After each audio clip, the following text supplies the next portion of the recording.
Okay, welcome back to your channel chemistry once again. काफी दिनों के बाद में आज हम लोग क्या करने वाले हैं, एक लेक्चर स्टार्ट करने वाले हैं। और ये जो आज का लेक्चर होने वाला है, आज का जो ये लेक्चर होने वाला है वो हमारा होने वाला है क्लास 12th के ऊपर। ठीक है, तो क्लास 12th के ऊपर ये लेक्चर होने वाला है। और ये क्लास 12 का जो लेक्चर है वो है aldehyde ketone and carboxylic acid chapter से। ठीक है, तो एल्डिहाइड कीटोन एंड कार्बोक्सिलिक का जो चैप्टर है उसमें हम लोग क्या करने वाले हैं, आज ये एक वीडियो शॉर्ट मतलब आज ये एक वीडियो क्रिएट हो रहा है। उसके बाद में इसका एक दो या तीन वीडियो और आएंगे, जिसमें कि एक वीडियो में हम लोग स्पेशली क्या करने वाले हैं, केमिकल टेस्ट करने वाले हैं। यानी कि डिफरेंट टाइप के केमिकल टेस्ट जो कि एल्डिहाइड एंड कीटोन में आते हैं। यानी कि आइडेंटिफाई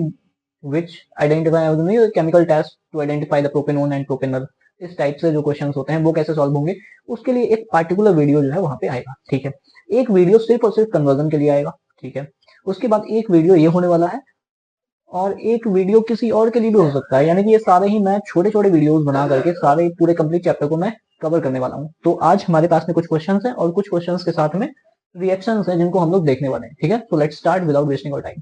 ठीक है, सबसे पहले जो क्वेश्चन दिया गया है वो क्या कह रहा है कि रीअरेंज इन बॉइलिंग पॉइंट। ठीक है, अब मैं आपको बताना चाहता हूँ कि यहाँ पे बॉइलिंग पॉइंट में देखो कौन कौन सी चीजें दी हैं आपको। तो यहाँ पे बॉइलिंग पॉइंट में आपको कौन कौन सी चीजें दी है। पहला तो CH3CHO है, ये क्या है, एक एल्डिहाइड है। दूसरा क्या है, CH3CH2OH है, ये एक अल्कोहल है। तीसरा CH2CH3CH2CH3 ये प्रोपेन है। ठीक है, तो कभी भी अगर एल्डिहाइड का अल्कोहल और इन सब में कंपेयर करना पड़े तो सबसे ज्यादा जो बॉइलिंग पॉइंट होता है वो अल्कोहल का होता है, because it having the more hydrogen bonding possibility. ठीक है, तो सबसे ज्यादा बॉइलिंग पॉइंट हो जाएगा अल्कोहल का, यानी कि एथेनॉल का। ठीक है, उसके बाद बॉइलिंग पॉइंट हो जाएगा आपका एल्डिहाइड का, और थर्ड में जो सबसे कम बॉइलिंग पॉइंट हो जाएगा वो हो जाएगा हमारा हाइड्रोकार्बन का, बिकॉज हाइड्रोकार्बन में सबसे कम बॉइलिंग पॉइंट इसलिए होता है क्योंकि उसमें हाइड्रोजन बॉन्डिंग एब्सेंट होती है, इसीलिए। ठीक है, उसके बाद में सेकंड क्वेश्चन में क्या कह रहा है कि arrange in increasing nucleophilic addition order reactivity. ये क्वेश्चन कुछ ज्यादा इंपॉर्टेंट टाइप का है। क्यों? क्योंकि ये कई तरीके से पूछा जा सकता है। इसी क्वेश्चन को और भी कई तरीके से पूछा है, इसी क्वेश्चन यही इन सारे क्वेश्चन में ही लिखा हुआ है। ठीक है, तो arrange in increasing nucleophilic addition reaction order reactivity, तो इस क्वेश्चन को कैसे सॉल्व करना पड़ेगा। इसमें क्या होता है कि जो हमारे पास एल्डिहाइड या कीटोन होते हैं, सबसे पहले तो हम ये देखते हैं कि न्यूक्लियोफिलिक एडिशन का मतलब क्या है। कोई भी न्यूक्लियोफाइल अगर आता है, अगर कोई भी न्यूक्लियोफाइल होता है, न्यूक्लियोफाइल क्या होते हैं, जिनके ऊपर नेगेटिव चार्ज हो या फिर लोन पेयर इलेक्ट्रॉन हो। ठीक है, तो नेगेटिव चार्ज और लोन पेयर इलेक्ट्रॉन वाली स्पीसीज कहाँ पे जाना चाहिए, जहाँ पे पॉजिटिव चार्ज हो। मतलब जितना ज्यादा पॉजिटिव चार्ज होगा वो स्पीसीज यानी वो जो न्यूक्लियोफाइल है उतना आसानी से वहां पे क्या होगा, एडिशन रिएक्शन परफॉर्म करेगा। ठीक है, तो हमने ये देखा कि अगर ये बॉन्ड यहाँ का कार्बोनिल बॉन्ड होता है, कार्बोनिल ग्रुप में एल्डिहाइड और कीटोन में कार्बोनिल ग्रुप होता है, कौन सा, CO बॉन्ड। तो इसमें ये बॉन्ड क्या होता है, इलेक्ट्रोनेगेटिविटी डिफरेंस की वजह से ये बॉन्ड किधर घूमता है, ऑक्सीजन की तरफ। ठीक है, तो ऑक्सीजन क्या करेगा, इलेक्ट्रॉन गेन कर लेगा, इस पे क्या आएगा, नेगेटिव चार्ज, और कार्बन पे क्या जाता है, पॉजिटिव चार्ज। ठीक है, तो नेगेटिव और पॉजिटिव होने की वजह से अब ये न्यूक्लियोफाइल कहाँ अटैक करेगा, जहाँ पे पॉजिटिव चार्ज होगा। ठीक है, तो ये पॉजिटिव चार्ज वाले सेंटर पे अटैक करता है। ठीक है, अब इस कार्बन पे जितना ज्यादा पॉजिटिव चार्ज होगा, मतलब कि इस कार्बन पे जितना ज्यादा पॉजिटिव चार्ज होगा, न्यूक्लियोफिलिक अटैक उतना आसानी से होगा। ठीक है, तो इसी चीज को, ये हमारा की पॉइंट है कि न्यूक्लियोफिलिक अटैक कौन फास्ट देगा, कौन स्लो देगा और क्यों देगा, उसका रीजन है। ठीक है, तो समझ में आया कि न्यूक्लियोफिलिक अटैक की रिएक्टिविटी किस पे डिपेंड करती है। न्यूक्लियोफिलिक एडिशन रिएक्शन की रिएक्टिविटी डिपेंड करती है कि कार्बोनिल ग्रुप के कार्बन पे कितना ज्यादा पॉजिटिव चार्ज है। ठीक है, जितना ज्यादा पॉजिटिव चार्ज होगा उतना ही फास्ट रिएक्शन होगी। ठीक है, तो अब हम क्या कर रहे हैं कि इसमें हमें कुछ ऑप्शन दिए हैं, ethanal, propanal, propanone and butanone. इन सब में सबसे फास्ट न्यूक्लियोफिलिक एडिशन कहाँ पे होगा, तो इसको जानने के लिए अलजबरा में नहीं करना है, तो फिर हमें सबसे पहले इनका स्ट्रक्चर देखना पड़ेगा, स्ट्रक्चर कैसा है। तो एथेनल का जो स्ट्रक्चर होता है वो कुछ इस तरीके का होता है, CH3CHO। ठीक है, प्रोपेनल का स्ट्रक्चर होता है कुछ इस तरीके से, CH3CHO, CH3CH2 and CHO। Okay, now you have to just keep one thing in your mind, that amount of the positive charge will be higher than the reaction of the nucleophilic addition will be faster। ठीक है, propanone की अगर बात करें तो propanone का structure कुछ ऐसा होता है, इन सबको हमने देखा है। ठीक है, उसके बाद में ब्यूटेनोन का होता है, ब्यूटेनोन का स्ट्रक्चर कुछ ऐसा होता है। ठीक है, ठीक है, आई होप आपको ये सारे स्ट्रक्चर दिख रहे होंगे। ठीक है, तो इन सब में हमने देखा कि यहाँ पे पॉजिटिव चार्ज आएगा, यहाँ पे प्लस आई ग्रुप प्रेजेंट है। प्लस आई ग्रुप मतलब इलेक्ट्रॉन रिलीज करने वाला ग्रुप। इलेक्ट्रॉन रिलीजिंग ग्रुप क्या करेंगे, उस पॉजिटिव चार्ज को कम करना चाहेंगे। अब जब पॉजिटिव चार्ज कम हो जाएगा तो फिर न्यूक्लियोफिलिक अटैक कम हो जाएगा। ठीक है, तो यहाँ पे एक प्लस आई ग्रुप है। ठीक है, उसके बाद बढ़ते हैं, यहाँ पे एक साइड में दो प्लस आई ग्रुप लगे हुए हैं। ठीक है, सही बात है। उसके बाद में यहाँ पे अगर देखेंगे प्रोपेनोन में भी दो प्लस आई ग्रुप है। ठीक है, और यहाँ पे अगर हम देखेंगे, यहाँ पे चार प्लस आई ग्रुप है ना, ब्यूटेनोन में चार प्लस आई ग्रुप है। तो सबसे कम रिएक्टिविटी न्यूक्लियोफिलिक एडिशन के लिए क्या होगी, ब्यूटेनोन की होगी, क्योंकि इसमें चार प्लस आई ग्रुप है, तो सबसे कम रिएक्टिविटी। ठीक है, तो सबसे कम रिएक्टिव होगा ब्यूटेनॉन, 4 नंबर पे सबसे कम, ठीक है। अब इंक्रीजिंग बनाना है कि डिक्रीजिंग बनाना है आप अपना देख लीजिएगा, बट सबसे कम रिएक्टिविटी न्यूक्लियोफिलिक एडिशन में ब्यूटेनॉन की होगी अकॉर्डिंग टू द ऑर्डर। क्या बताना है, जितना कम पॉजिटिव चार्ज होगा कार्बन पे उतना स्लो रिएक्शन होगी, ठीक है। इस वाले में देखेंगे यहाँ पे भी 2 कार्बन है, लेकिन इसमें एक ही साइड से इलेक्ट्रॉन शिफ्ट हो रहे हैं, ठीक है। यहाँ पे 2 साइड से इलेक्ट्रॉन शिफ्ट हो रहे हैं, लेकिन प्लस आई ग्रुप 2 है, इसमें भी प्लस आई ग्रुप 2 ग्रुप है, लेकिन 2 डायरेक्शन से जो प्लस आई ग्रुप होता है वो ज्यादा इफेक्टिव होता है, इसलिए यहाँ पे जो पॉजिटिव चार्ज है वो बहुत ज्यादा कम होगा एज कम्पेयर टू प्रोपेनल के, ठीक है। तो प्रोपेनल और प्रोपेनोन में न्यूक्लियोफिलिक अटैक या न्यूक्लियोफिलिक एडिशन रिएक्शन कौन स्लो देगा, तो प्रोपेनोन स्लो देगा एज कम्पेयर टू एल्डिहाइड यानी प्रोपेनल के, ठीक है। तो यहाँ पे प्रोपेनोन तीसरे नंबर पे आएगा और दूसरे नंबर पे हमारा क्या आएगा, प्रोपेनल आएगा। और सबसे कम प्लस आई इफेक्ट कहाँ हो रहा है, एथेनॉल में हो रहा है, तो इसका मतलब ये कम अगर इसमें हो रहा है मतलब प्लस आई इफेक्ट, तो इसमें न्यूक्लियोफिलिक एडिशन रिएक्शन क्या होगी, सबसे फास्ट होगी, ठीक है। सो सबसे फास्ट इसमें होगी एथेनॉल में, ठीक है। इस तरीके से हमको ये वाले क्वेश्चन सॉल्व करने हैं, ठीक है। आई होप आपको ये जो की पॉइंट है इसको माइंड में रखना पड़ेगा, तब जाके क्वेश्चन आपसे होंगे, ठीक है। रटने से कोई फर्क नहीं पड़ता क्योंकि ऑर्गेनिक बहुत बड़ी है, ठीक है। उसके बाद क्या है कि हमारे पास एक थर्ड क्वेश्चन है, वो क्या कह रहा है कि साइक्लोहेक्सेनोन, हमारे पास क्या है, cyclohexanone form the cyanohydrin good yield but 2,2,6 trimethyl cyclohexanone does not. अब ये जो क्वेश्चन है वो आपका इसी टॉपिक पे है, वो क्या कह रहा है कि साइक्लोहेक्सेनोन, तो साइक्लोहेक्सेनोन हमको पता होना चाहिए कि साइक्लोहेक्सेनोन का मतलब होता है कि साइक्लोहेक्सेन और उसमें कीटोन ग्रुप लगा होगा, ठीक है। यही तो मतलब होता है साइक्लोहेक्सेनोन का, तो ये साइक्लोहेक्सेनोन है। साइक्लोहेक्सेनोन में अगर हम HCN की रिएक्शन कराते हैं तो HCN क्या है, एक न्यूक्लियोफिलिक एडिशन रिएक्शन का टाइप है। न्यूक्लियोफिलिक एडिशन रिएक्शन कौन सी भाई, HCN है, अल्कोहल है ना, अमोनिया डेरिवेटिव्स हैं, ये सब क्या है, न्यूक्लियोफिलिक एडिशन रिएक्शंस होती हैं, ठीक है। तो न्यूक्लियोफिलिक एडिशन रिएक्शन जो HCN है, अब क्या होगा कि न्यूक्लियोफिलिक एडिशन रिएक्शन में क्या होता है, बॉन्ड रोटेट होता है, बॉन्ड रोटेट होने के बाद ये वाला हाइड्रोजन यहाँ चला जाता है और ये साइनाइड यहाँ आ जाएगा, ठीक है। तो न्यूक्लियोफिलिक एडिशन रिएक्शन हो जाएगी, तो इसमें ऐसे होगा। लेकिन वहीं दूसरी तरफ एक और कंपाउंड है जिसको इन्होंने कहा कि ये साइक्लोहेक्सेनोन तो है, लेकिन इसकी 2,2,6 पोजीशन पे, मतलब 2,2,6 मतलब यहाँ पे CH3, यहाँ पे CH3 इन्होंने 2 लगाए हैं और 6 पोजीशन पे 3 मिथाइल ग्रुप लगे हुए हैं, ठीक है। मतलब 2 पोजीशन पे 2 है एंड 6 पोजीशन पे 1 मिथाइल ग्रुप है, ठीक है। तो वो ये कह रहा है कि इसमें अगर हम HCN का एडिशन कराएं तो रिएक्शन तो होगी, बट यहाँ पे जो प्रोडक्ट बनेगा वो कम बनेगा, ठीक है। क्या कह रहा है, इन गुड ईल्ड, मतलब इसमें जो प्रोडक्ट बनता है वो गुड ईल्ड में बनता है, ईल्ड का मतलब होता है कि अच्छी क्वांटिटी में बनता है, और यहाँ पे जो प्रोडक्ट बनता है वो कम क्वांटिटी में बनता है, रीजन कह रहा है, ठीक है। तो इसमें हम ये देखेंगे कि न्यूक्लियोफिलिक एडिशन रिएक्शन फास्ट कहाँ पे होगी। इसमें क्या है कि जो पॉजिटिव चार्ज है वो ज्यादा है इस वाले कार्बन पे, क्यों, क्योंकि यहाँ पे प्लस आई इफेक्ट कम है, ठीक है। प्लस आई इफेक्ट अगर बढ़ता है तो फिर न्यूक्लियोफिलिक एडिशन रिएक्शन देने की टेंडेंसी क्या हो जाती है, कम हो जाती है। पीछे वाले क्वेश्चन यानी दूसरे क्वेश्चन नहीं पढ़ के आए कि अगर प्लस आई ग्रुप बढ़ेगा तो न्यूक्लियोफिलिक एडिशन रिएक्शन कम परफॉर्म होगी। तो रीजन क्या लिखेंगे, due to the presence of the more plus I groups in 2,2,6 trimethyl cyclohexane, HCN will react slowly and the product will not be as per the good as compared to cyclohexanone, ठीक है। मतलब reason आप अपनी language में बना के लिख सकते हो, बना के का मतलब होता है रीजन बेस्ड पे अपनी लैंग्वेज में लिख सकते हो, ठीक है। उसके बाद आ जाओ, describe the mechanism of the Grignard agent to carbonyl group compound to give the adduct which on hydrogen add alcohol, okay. अब जितने भी ग्रिग्नॉर्ड एजेंट के साथ में, देखो ग्रिग्नॉर्ड एजेंट क्या होता है कि एल्डिहाइड एंड कीटोन के साथ में रिएक्शन करता है, ठीक है। तो ग्रिग्नॉर्ड एजेंट एल्डिहाइड और कीटोन के साथ में रिएक्शन कैसे करता है मैं आपको एक बार बताता हूँ। तो लेकिन वो ये कह रहा है कि two year the alcohol, okay. अब ग्रिग्नॉर्ड एजेंट एल्डिहाइड एंड कीटोन के साथ रिएक्शन करानी है, यानी कि एल्कोहल बनता है, हमको पता है। तो ग्रिग्नॉर्ड एजेंट अगर फॉर्मेल्डिहाइड के साथ रिएक्शन करेगा, चलो एग्जांपल कोई भी ले सकते हैं हम लोग, ठीक है। जैसे एग्जांपल हमारे पास में हमने फॉर्मेल्डिहाइड लिया है और ग्रिग्नॉर्ड एजेंट लिया है। ग्रिग्नॉर्ड एजेंट क्या होता है, MgBrCl वगैरह कुछ भी लगा हो सकता है, यहाँ पे CH3 भी हो सकता है, C2H5 भी हो सकता है, या फिर C6H5 भी हो सकता है, ठीक है। तो हमने ये एग्जांपल लिया। अब ये वाली रिएक्शन कैसे करनी होती है, बहुत इंपॉर्टेंट है, रट्टा मारने से कुछ नहीं होने वाला, आपको क्या करना पड़ेगा, सीखना पड़ेगा, तब जाके मार्क्स आएंगे। 90% ऐसे आसानी से नहीं आ जाते, उसके लिए तुम्हें कुछ करना पड़ेगा, ठीक है। करना पड़ेगा मतलब होता है रटना नहीं पड़ेगा, सीखना पड़ेगा। ऑर्गेनिक सीख के होती है, रटने से नहीं होती है, ठीक है। तो अगर मैं कहूं कि ये एल्डिहाइड है और ये ग्रिग्नॉर्ड एजेंट है तो इसका प्रोडक्ट क्या बनेगा, तो ये वाली रिएक्शन होती है ऐसे न्यूक्लियोफिलिक एडिशन रिएक्शन की तरह। ये बॉन्ड यहाँ रोटेट होगा और ग्रिग्नॉर्ड एजेंट कैसे ब्रेक होता है, यहाँ पे पॉजिटिव होता है, यहाँ पे नेगेटिव होता है, ठीक है। तो ये जब बॉन्ड यहाँ घूमेगा तो नेगेटिव वाला पॉजिटिव, पॉजिटिव वाला नेगेटिव पे ऐड हो जाता है। तो ऐड होने के बाद एक जो प्रोडक्ट बनता है उसको हम लोग बोलते हैं एडक्ट। तो वो कुछ ऐसा बनेगा, ठीक है। ये वाला यहाँ आ जाएगा और ये वाला यहाँ चला जाएगा। हमें इतना तो समझ में आया है, ठीक है। आगे बढ़ते हैं। अब क्या होता है कि जब ग्रिग्नॉर्ड एजेंट एल्डिहाइड और एल्डिहाइड के साथ में रिएक्ट करेगा तो इसको बोलते हैं एडक्ट, ठीक है। अब इस एडक्ट की हम लोग करा देते हैं हाइड्रोलिसिस, मतलब इसको पानी दे देते हैं।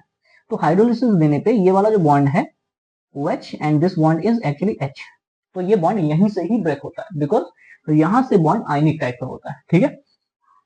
तो ये क्या बन जाएगा CH3CH2OH and plus MgOH Br। इस तरीके से क्या होता है, आपके पास कोई भी एल्डिहाइड हो, कोई भी कीटोन हो, अगर वो ग्रिग्नॉर्ड एजेंट के साथ में रिएक्ट करेगा तो हमेशा ऐसे ही रिएक्शन दिखानी है, ठीक है। यही मैकेनिज्म आपसे पूछ रहा है कि describe the mechanism of the Grignard agent to carbonyl compound to add the give adduct and which on hydrolysis yield alcohol, यानी जिसकी हाइड्रोलिसिस से अल्कोहल मिलता है, अल्कोहल। अब एक बात और है कि जो ग्रिग्नॉर्ड एजेंट होता है उससे हम तीनों टाइप के अल्कोहल बना सकते हैं, 1 degree alcohol, 2 degree and 3 degree alcohol also. So this is a very important topic because chapter का नाम ही है aldehyde ketone and carboxylic acid, ठीक है। उसके बाद में हमसे क्या कह रहा है, question number 5, arrange in acidic strength. Very important question.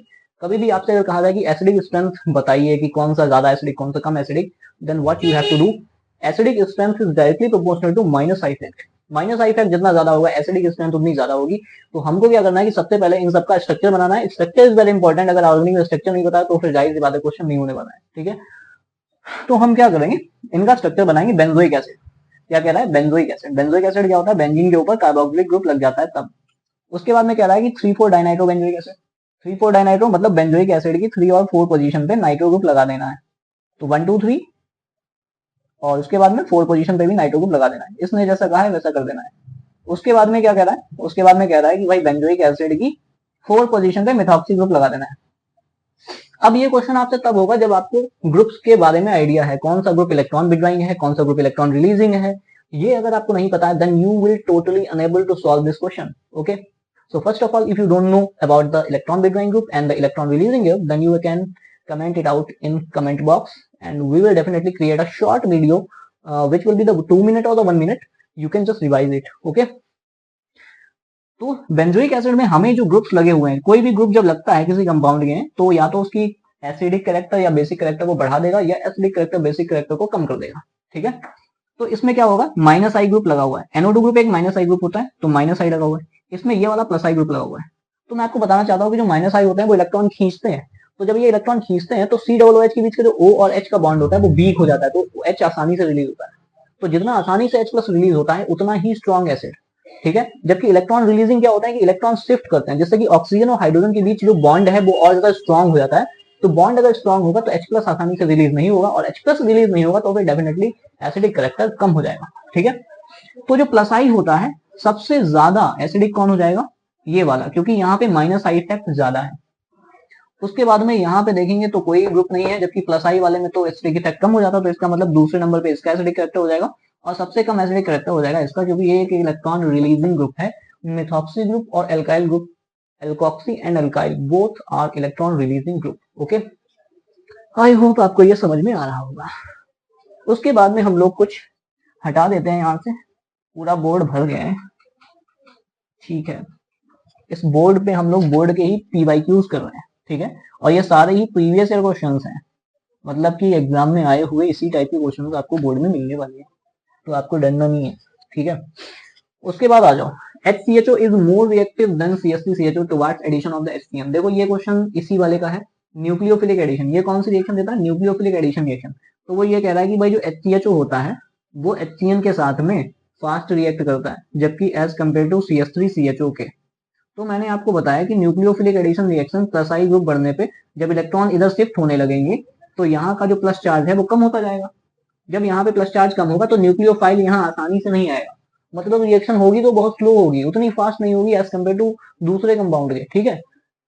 तो इसीलिए इसमें रिएक्शन स्लो होगी, इसमें फास्ट होगी। रीजन आप बता देना, due to the presence of the plus I group in CH3CHO, HCl will क्या बोलते हैं उसको, slowly perform the reaction as compared to HCHO, ठीक है, ओके। उसके बाद हम लोग आगे बढ़ते हैं। क्वेश्चन नंबर 7 क्या कह रहा है, pKa value of the NO2CH2COOH is lower than that of CH3COOH। जब भी आपसे कभी भी एसिडिक कैरेक्टर पूछा जाए तो acidic character is directly proportional to Ka value, dissociation constant of acid. जबकि एसिडिक कैरेक्टर का अपोजिट होता है, यानी Ka का अपोजिट होता है pKa, ठीक है। तो pKa वैल्यू ठीक है। तो एसिडिक कैरेक्टर जो होता है हमारा वो के ए वैल्यू के डायरेक्टली प्रोपोर्शनल होता है, जबकि पी के ए वैल्यू के इनवर्सली प्रोपोर्शनल होता है। तो हम ये देखेंगे कि यहाँ पे माइनस आई इफेक्ट है, तो इसका एसिडिक कैरेक्टर क्या होगा, ज्यादा होगा, और इसका एसिडिक कैरेक्टर कम होगा। ठीक है। जब इसका एसिडिक कैरेक्टर ज्यादा होगा तो इसका के ए वैल्यू तो ज्यादा होगा, इसका के ए वैल्यू क्या होगा, ज्यादा होगा, लेकिन पी के ए वैल्यू क्या होगा, कम होगा। ठीक है। तो अपने रीजन में हम क्या लिखेंगे, अपने रीजन में हम ये लिखेंगे because the NO2CH2COOH is a more acidic in nature as compared to the CH3COOH, so hence it will have the less pKa value than CH3COOH। ठीक है। क्यों, रीजन क्या है, क्योंकि ये एसिडिक ज्यादा है और ज्यादा एसिडिक होता है तो पीके वैल्यू क्या होती है, कम होती है। ठीक है। हमें कैसे पता चला ज्यादा एसिडिक है, बिकॉज माइनस आई ग्रुप लगा हुआ है, माइनस आई ग्रुप को रट्टा मान लेना है तब जाके क्वेश्चन होंगे। ठीक है। ओके। उसके बाद हम लोग क्या करने वाले हैं, उसके बाद हम लोग क्या करने वाले हैं, ये सारी जो रिएक्शंस लिखी हुई हैं इनको सॉल्व करने वाले हैं। ओके। तो मैं फिर से एक बार हटा रहा हूं इसको यहां से, जिससे कि कुछ और ना हट जाए, सिर्फ यही हटे। ओके।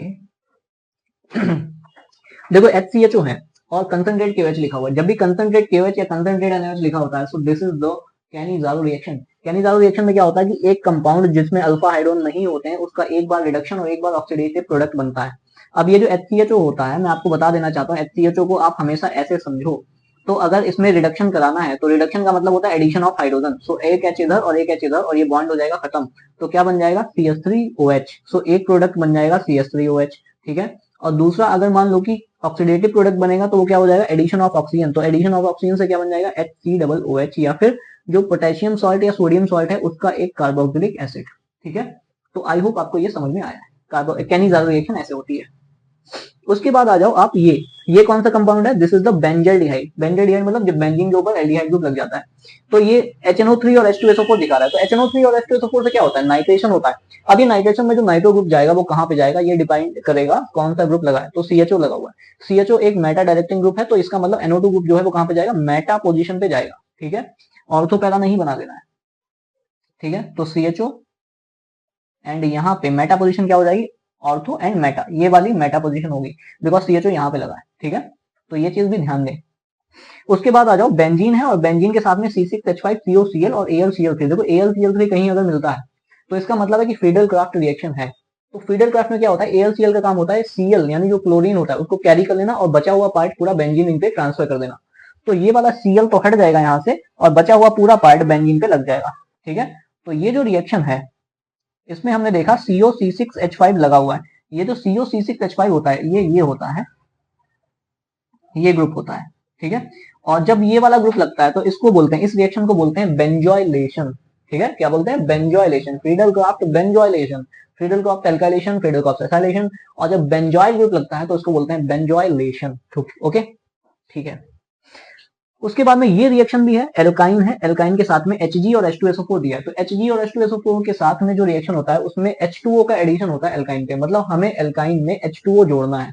ठीक है। तो H2O अगर जोड़ेंगे तो ये बॉन्ड यहाँ आएगा, तो इस बॉन्ड पे वजह से यहाँ पे माइनस और यहाँ पे प्लस, तो H2O का H प्लस यहाँ आ जाएगा और OH यहाँ आ जाएगा। ठीक है। तो हमारे पास प्रोडक्ट बनेगा कुछ ऐसा। ओके। अब क्या होगा, क्योंकि ये वाली जो होती है इसको बोलते हैं इनॉल फॉर्म। इनॉल फॉर्म क्यों बोलते हैं, बिकॉज इन भी है यानी डबल बॉन्ड भी है और ऑल भी है मतलब हाइड्रोक्सिल ग्रुप भी है, तो इसीलिए उस फॉर्म को बोलते हैं इनॉल फॉर्म। ठीक है। लेकिन ये वाली फॉर्म अनस्टेबल होती है, तो ये बॉन्ड यहाँ रोटेट होता है और ये H प्लस यहाँ ट्रांसफर हो जाता है। ठीक है। तो ये रीअरेंज होकर के चेंज हो जाता है एक स्टेबल कंपाउंड में, जो कि एक क्या होता है, कीटोन होता है। ठीक है। इस रिएक्शन को हम लोग कुचरोव रिएक्शन बोलते हैं। उसके बाद में ये वाली रिएक्शन भी कुछ नेमिंग रिएक्शन नहीं आती, इसको बोलते हैं इटार्ड रिएक्शन। इटार्ड रिएक्शन में क्या होता है कि कोई भी एल्काइल बेंजीन होती है उसमें क्रोमिल क्लोराइड की रिएक्शन कराते हैं, तो ये पूरा ग्रुप जो CH3 लगा हुआ है ये CHO में कन्वर्ट हो जाता है। ये चीज हम पढ़ के आए हैं ऑलरेडी, तो हमें यहाँ पे दोबारा बताने की जरूरत नहीं है। ओके। उसके बाद में ये फिर से आपने देखा कि AlCl3 है, तो AlCl3 का काम होता है Cl हटा देना और बचे हुए पूरे ग्रुप को बेंजीन पे लगा देना। ठीक है। तो ये क्या होगा, CO C2H5 पूरा ग्रुप यहाँ बेंजीन पे लग जाएगा और यहाँ से Cl और यहाँ से एक H हट करके HCl निकल जाएगा। वो आप लिख भी सकते हो, नहीं माने तो रहने दीजिएगा। अब यहाँ पे PCC है। देखो PCC एक वीक ऑक्सीडाइजिंग रिएजेंट होता है, इसका काम होता है CH2OH जो एल्कोहलिक ग्रुप है उसको एल्डिहाइड में चेंज कर देना। तो बस तुम्हें क्या करना है, PCC अगर पड़ा हुआ है तो एल्कोहलिक ग्रुप को एल्डिहाइड में चेंज कर देना, यही काम इसका होता है। तो CH3 CH11CH and this one will be CHO। ठीक है। यानी CH2OH ग्रुप जो है CHO में चेंज हो जाएगा। उसके बाद में आ जाओ यहाँ पे zinc amalgam and concentrate HCl। Zinc amalgam और कंसंट्रेट HCl वाली जो एक नेमिंग रिएक्शन है इसको बोलते हैं क्लेमेंसन रिडक्शन। तो क्लेमेंसन रिडक्शन में क्या होता है कि कोई भी एल्डिहाइड और कीटोन होते हैं उसमें जो कार्बोनिल ग्रुप होता है CO ग्रुप, उसका रिडक्शन हो जाता है। यानी ये जो CO ग्रुप होता है ये चेंज हो जाता है CH2 में और ये हाइड्रोकार्बन में कन्वर्ट हो जाता है, यानी कोई भी एल्डिहाइड हाइड्रोकार्बन बन जाएगा। ठीक है, तो हमारे पास में क्या है, तो ये जो CO ग्रुप है ये क्या बन जाएगा CH2। तो यहाँ पे हमारे पास क्या बनेगा CH2 CH3 ऑलरेडी वहां पे लगा हुआ है। ठीक है, तो क्लेमेंसन रिडक्शन का ये क्वेश्चन था। उसके बाद में आ जाओ CH3 CH double bond CH and CN। यहाँ पे डाइवेल H लिखा हुआ है। डाइवेल H जो होता है एक वीक रिड्यूसिंग रिएजेंट होता है। वीक रिड्यूसिंग रिएजेंट का मतलब क्या है, मतलब एक बार एडिशन ऑफ हाइड्रोजन यानी H2 दे देगा। ठीक है, तो जब ये एडिशन ऑफ हाइड्रोजन होगा तो साइनाइड में क्या होता है कि तीन बॉन्ड होता है। तो एक बार H2 अगर देगा तो यहाँ पे क्या होगा CH3 CH double bond CH and CH double bond NH, यहाँ तक रिएक्शन होगी सिर्फ, ये इमाइन में कन्वर्ट हो जाएगा। यानी कुल मिलाकर के नाइट्राइल्स को अगर हम डाइवेल H के साथ में रिएक्शन कराते हैं तो ये इमाइन में कन्वर्ट हो जाएगा, और अगर हम इसको SnCl2 प्लस HCl के साथ भी कराते हैं तब भी ये इमाइन में ही चेंज हो जाता। ठीक है, ओके नेक्स्ट क्वेश्चन की तरफ बढ़ते हैं। अब ये हमारे पास में SOCl2 है। अब ये जो SOCl2 होता है इसको हम लोग बोलते हैं थायोनिल क्लोराइड। ठीक है, तो थायोनिल क्लोराइड का क्या काम होता है, थायोनिल क्लोराइड का काम होता है OH हटा करके Cl इंट्रोड्यूस कर देना। ठीक है, अकॉर्डिंग टू SNI रिएक्शन। अब ये SNI रिएक्शन क्या होती है ये आपको जानने की जरूरत नहीं, बिकॉज आपके सिलेबस में नहीं है। ठीक है, तो यहाँ पे आपको क्या करना है, OH हटा के Cl दे देना है। तो जितने भी OH लगे हुए हैं यहाँ पे उनकी जगह पे क्या आ जाएगा, Cl आ जाएगा। ठीक है, तो इस तरीके से थायोनिल क्लोराइड, अब थायोनिल क्लोराइड की तरह और भी कई सारी रिएक्शन होती हैं। मतलब थायोनिल क्लोराइड का जो काम होता है OH हटा के Cl देना, ऐसा ही कुछ और रिएजेंट होते हैं जिनका भी काम यही होता है OH हटा के Cl देना। आपको अगर पता है तो कमेंट बॉक्स में जाकर कमेंट करिएगा कि कौन कौन से वो रिएजेंट होते हैं। ठीक है, उसके बाद में आ जाइए यहाँ पे कुछ ज्यादा ही खिचड़ी हो गई है तो मैं इसको हटा दे रहा हूँ कि कौन सा एक्चुअली क्वेश्चन है। तो क्वेश्चन हमारे पास ये वाला है, क्या है ये, एक CH3CO CH3, ये एक प्रोपेनोन है, मतलब कीटोन है, इसको क्या बोलते हैं, प्रोपेनोन। तो प्रोपेनोन को LiAlH4 के साथ रिएक्शन कराते हैं। LiAlH4 क्या है, एक स्ट्रॉन्ग रिड्यूसिंग रिएजेंट है। अगर हम किसी भी एल्डिहाइड या कीटोन को LiAlH4 के साथ रिएक्ट कराते हैं तो वो एल्कोहल में चेंज हो जाते हैं, एडिशन ऑफ हाइड्रोजन। अब एडिशन कहाँ पे होगा, जहां डबल बॉन्ड होगा। तो डबल बॉन्ड कहाँ होगा, एक H यहाँ पे एक H यहाँ पे। ठीक है, तो जब ये H और H होगा तो ये बॉन्ड क्या हो जाएगा, सिंगल हो जाएगा, CH3 CH CH3 and OH। तो ये क्या बन जाएगा, एल्कोहल में कन्वर्ट हो जाएगा। तो इसका मतलब क्या होता है कि कोई भी एल्डिहाइड या कीटोन अगर आपके पास में है, whenever it will react with LiLH4 so definitely it will change to the alcohol. Okay, उसके बाद में क्या है कि C6H5CH2CH3, ये क्या है, एक बेंजीन रिंग है और जिसके ऊपर क्या लगा हुआ है, CH2CH3, यानी एक एल्काइल चेन लगी हुई है। कभी भी बेंजीन के ऊपर अगर एल्काइल चेन लगी होती है और केमनोफोर एंड बेस के साथ में, जिसको बेयर रिएजेंट बोलते हैं, इसके साथ में अगर रिएक्शन कराएंगे तो जो एल्काइल चेन है वो पूरी की पूरी कार्बोक्सिलिक ग्रुप में चेंज हो जाती है। ये आपने पढ़ा है। ठीक है, तो इसका मतलब है कि ये हमारा चेन जो कंपाउंड है वो CH3COO के बन जाएगा। अब ये के क्यों लगा है, COOH क्यों नहीं लिखा, वो इसलिए लगा क्योंकि हम लोगों ने बेस लिया था, इसीलिए बेसिक इंप्योरिटीज उसमें रहेंगी। तो आप चाहे तो COOH भी लिख सकते हो, आप चाहे तो COOK भी लिख सकते हो। ठीक है, this is very important question. क्यों, अगर कभी भी एल्कीन को केमनोफोर एंड एसिडिक मीडियम में रिएक्शन कराते हैं, इंपॉर्टेंट है, अगर केमनोफोर एसिडिक मीडियम में रिएक्शन कराते हैं तो ये जो बॉन्ड है ये तो टूटेगा, और ये जो कॉर्नर है, ये वाला जो टूटा हुआ हिस्सा है, ये COOH में चेंज हो जाएगा। एक चीज याद रखना, ठीक है, ये चीज याद रखनी है, COOH and COOH।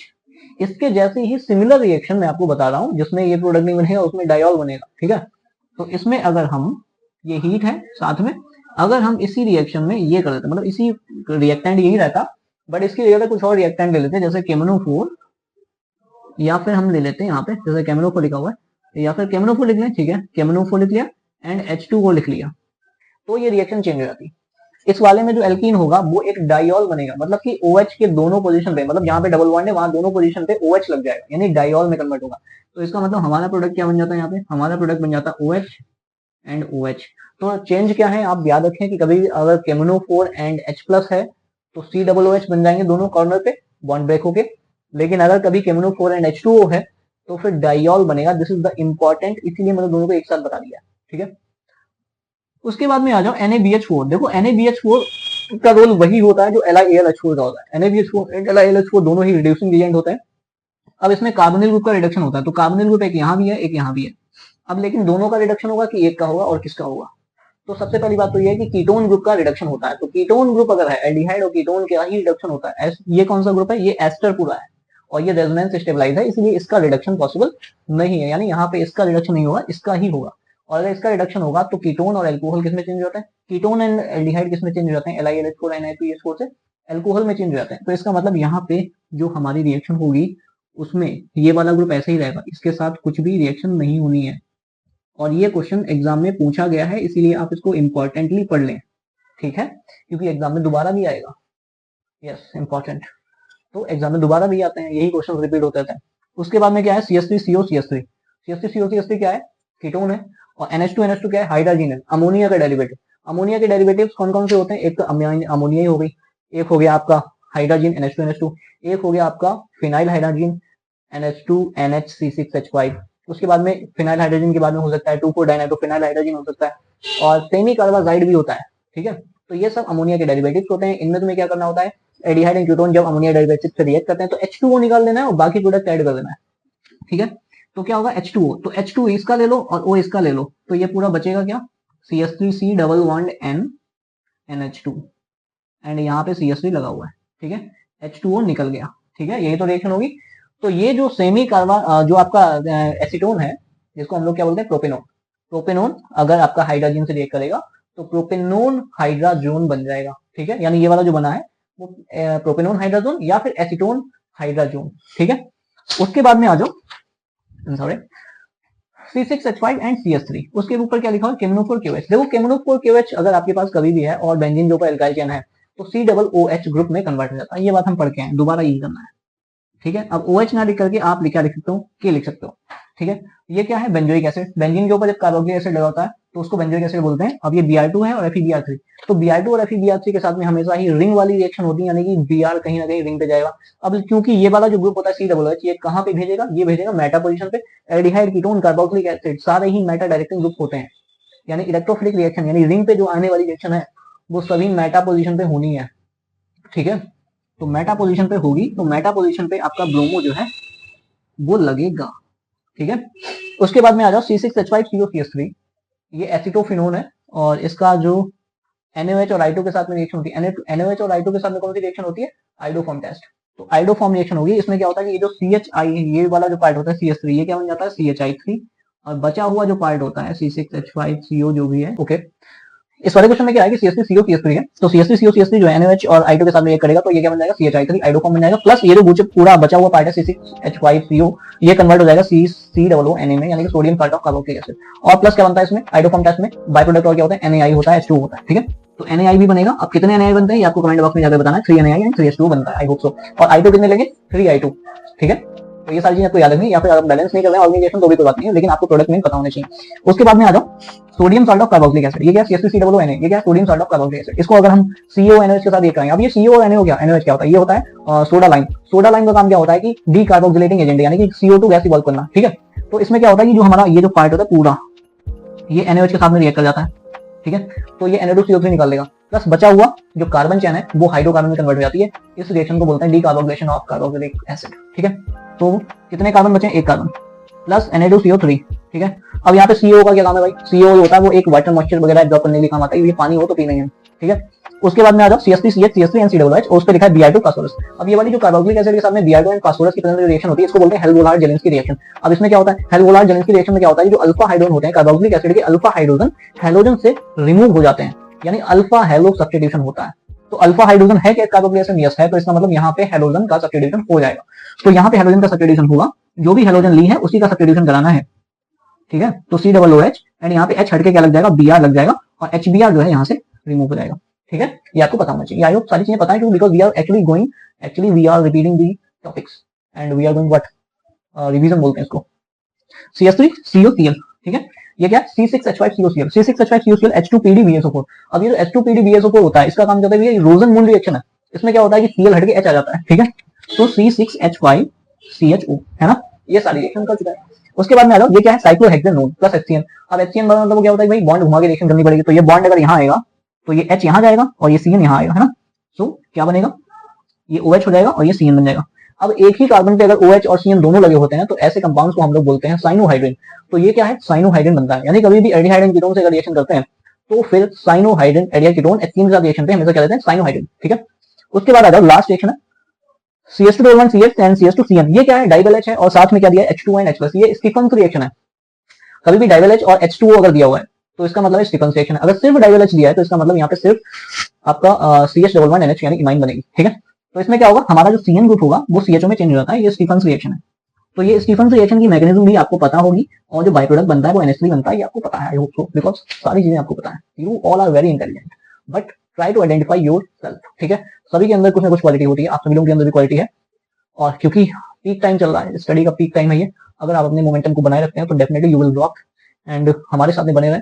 Video lecture अगर, क्योंकि कुछ दिनों से वीडियो लेक्चर नहीं आ रहे थे, कंटिन्यू नहीं हो पा रहा था, मैं कुछ मतलब एक तरीके से वो मोमेंटम नहीं मिल रहा था, लेकिन अब कहीं ना कहीं एक वीडियो तो आपका हर एक वीक में लगभग 2-3 वीडियो आने वाले हैं, और स्पेशली जो एल्डिहाइड कीटोन कार्बोक्सिलिक एसिड है इसके लिए अभी 2-3 यानी कि 3 वीडियो स्पेसिफिक आने वाले हैं। एक तो केमिकल टेस्ट का कि how to identify the following compound acetophenone and benzophenone, give a chemical test, ये वाला एक स्पेसिफिक वीडियो। उसके बाद में एक स्पेसिफिक वीडियो कन्वर्जन के ऊपर आने वाला है एल्डिहाइड कीटोन चैप्टर का, एक specific video reason based question के लिए आने वाला है, और बाकी के हम सारे ये क्वेश्चन करने वाले हैं, और हमारे साथ बने रहे। अगर पहली बार विजिट किए तो आप चैनल को सपोर्ट भी कर सकते हैं। Thank you so much for watching.